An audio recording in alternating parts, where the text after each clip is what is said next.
The wind howled across the dry plains carrying dust, sorrow, and the fading echoes of war.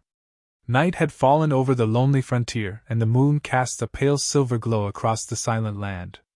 Daniel Mercer had lived alone in his small wooden cabin for 3 years. Once a soldier, once a husband, once a man with laughter in his life, now only a quiet rancher with ghosts for company. He had learned to live with silence.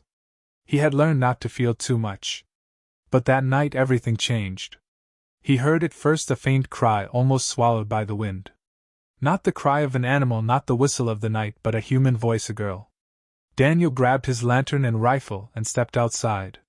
The cold air bit into his skin as he followed the sound toward the edge of the woods. The crying grew louder, trembling, desperate. Then he saw her. She stumbled from the shadows, barefoot, her dress torn, her dark hair tangled with dust and leaves. Her wrists were bruised, her face streaked with tears. She looked no older than 19. Fear filled her deep brown eyes. The moment she saw him, she froze. For a second neither of them moved, two strangers, two broken souls, one silent night. Then suddenly she ran toward him and fell to her knees in the dirt, clutching his coat with shaking hands. She begged in a trembling voice, saying, "Please, I do not want to belong to them, let me belong to you instead." Daniel felt his heart pound heavily. He had heard many cries in his life, cries of pain, cries of war, cries of loss, but never one like this, so desperate, so full of fear. He slowly lowered his rifle and spoke gently, telling her she was safe and that no one owned her. She shook her head in fear and said they would take her back. Daniel knelt in front of her and saw the rope marks, bruises, and exhaustion. She had run far. He asked her name. She whispered Lena and said she was Apache. Daniel helped her stand and guided her toward the cabin. Inside, the fire warmed the room. He wrapped a blanket around her shoulders and gave her water. She drank like someone saved from endless suffering. For a long time neither spoke. The fire crackled softly and the wind moved outside.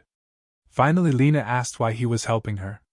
Daniel answered that someone once saved him when he believed he was already lost. Days passed and Lena stayed. At first she barely spoke. Nightmares woke her in tears and sudden sounds made her flinch. But slowly the fear faded. She helped fetch water, cooked beside him, and small fragile smiles began to appear. Daniel also felt something return to his heart, something he thought had died long ago. Peace. One evening under a golden red sky, Lena stood watching the horizon. Daniel asked if she still feared they would come. She was silent for a moment, then shook her head and said not when she was here. She turned to him and said that night she had said she wanted to belong to him, but now she understood she did not belong to anyone. Daniel agreed.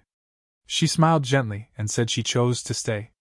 The wind moved softly across the plains, no longer carrying fear but the quiet promise of healing. Two lost souls were no longer alone, and for the first time in years Daniel Mercer looked at the horizon and saw hope.